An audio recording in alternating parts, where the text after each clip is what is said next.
জুবিন দা মারা গেছে। জুবিন দা অনেক মানুষের প্রিয় একজন শিল্পী, আমারও খুব প্রিয় একজন শিল্পী।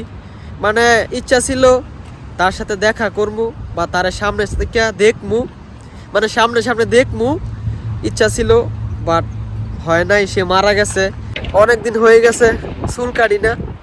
এবার চুলগুলা ঝুটি বাঁধবো, এখন খালি সাইড কাটি। কিছুদিন আগে কাটছিলাম চুল, বড় হয়ে গেছে গা, মানে শুধু সাইড কাটছিলাম, উপর দা কাটি নাই। এখন যাইতেছি চুলগুলা কাটতে আসি, পাগলের ডোক দেখা যায়, দাড়ি মোজ বড় হয়ে গেছে গা।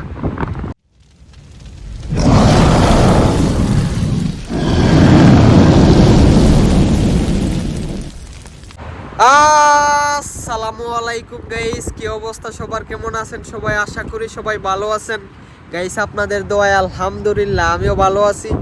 সৌদি আরবের রোদ্রে ফুরতে ফুরতে এই যে পুরা মুখ ফুরে গেছে গা।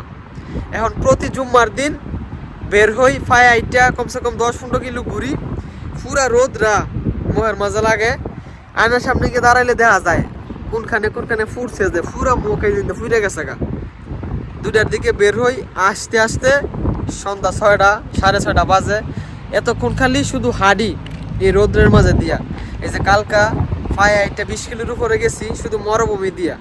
সৌদি করে এলাকায় গেছিলাম, ওইখানে ঘুরে ঘুরে দেখছি, খুব ভালো লাগছে। অনেকদিন হয়ে গেছে চুল কাটি না, এবার চুলগুলা ঝুটি বাঁধবো, এখন খালি সাইড কাটি। কিছুদিন আগে কাটছিলাম চুল, বড় হয়ে গেছে গা, মানে শুধু সাইড কাটছিলাম, উপর দা কাটি নাই। এখন যাইতেছি চুলগুলা কাটতে আসি, পাগলের ডোক দেখা যায়, দাড়ি মোজ বড় হয়ে গেছে গা।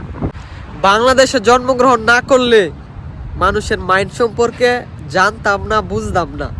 ভালো কিছু আপলোড করলে মানুষ জীবনও কমেন্ট করবো না, লাইক করবো না। যদি একটু 19 বিষয় এইটা নিয়ে গাড়াগাড়ি করতে করতে একবারে ফসায় লেবো, মানে যতক্ষণ পিছন দিয়ে বাস না দিতে পারবো ততক্ষণ তাদের শান্তি হইব না। জুবিন দা মারা গেছে।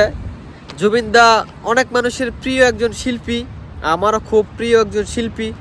মানে ইচ্ছা ছিল তার সাথে দেখা করবো বা তার সামনে থেকে দেখমু, মানে সামনে সামনে দেখমু ইচ্ছা ছিল, বাট হয় নাই। সে মারা গেছে।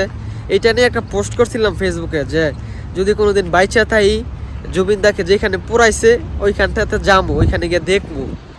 এইটা পোস্ট করছে, পরে মানুষ নেগেটিভ কমেন্ট। মানে মানুষের মাইন্ড কতটুক খারাপ। যেহেতু আমি একজন ব্লগার, আমি দূরে দূরে যাওয়ার স্বপ্ন অলওয়েজ দেখি, ওই হিসাবে বলছিলাম। এইটা নিয়ে মানুষ মানে গাড়াগাড়ি করতে করতে আমার পিছন দায়ী কলা বাস দিছে। তারপর আমি রাগে জিদ্দে পোস্ট ডিলিট করে লাইছি। মানে মানুষের খারাপ কমেন্ট ভালো লাগে না, এই কারণে ডিলিট করে দিছি পোস্ট। হ্যাঁ, এইটা ঠিক, আল্লাহ যদি বাসায় রায় যখন আমি বাংলাদেশে যাব, মানে আমার স্বপ্ন আগেই ছিল যে আমি ইন্ডিয়া যাব, ইন্ডিয়া গিয়ে ঘুরবো, এটা আমার আগেই স্বপ্ন ছিল। তারপরে এখন তো ভিডিও বানাই, এখন যাইতে আরও মন চায়, কারণ যাইলেই ভিডিও বানাইতে পারবো, ইচ্ছাটা আরও জাগছে বেশি। আমি কোনো জিনিস যদি মন থেকে চাই, আল্লাহ কোনো না কোনোভাবে সেটা পূরণ করে। এই বয়সে যা চাইছি আলহামদুলিল্লাহ আল্লাহ সব দিছে।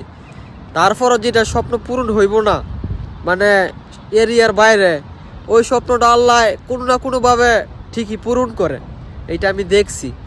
এই যে শরীফ ভাইয়ের কোম্পানির ওয়াল, এগুলা গাড়ির মাঝে ভরছে, মনে হয় সেল হয়ে গেছে, গাড়ির মাঝে বইরা রাখছে, এটার ভিতরে কাজ করে। এইগুলা গাড়ির মাঝে কিভাবে তোলে, এত ওজন।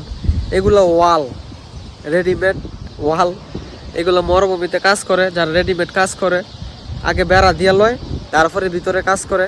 এই যে সেল হয়ে গেছে।